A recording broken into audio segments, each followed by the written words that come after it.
Primeiro-ministro e representante UNDP discute plano prioridade de desenvolvimento e Timor-Leste.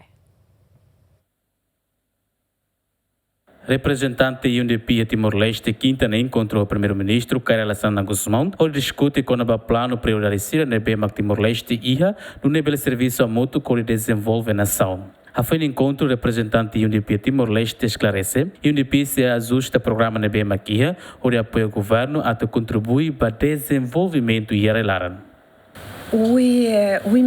A minha encontro interessante teve com o primeiro-ministro, também me colhia com a prioridade no Timor-Leste e o desenvolvimento. Perdão, o UNDP o plano onde a minha linha a minha programa o governo.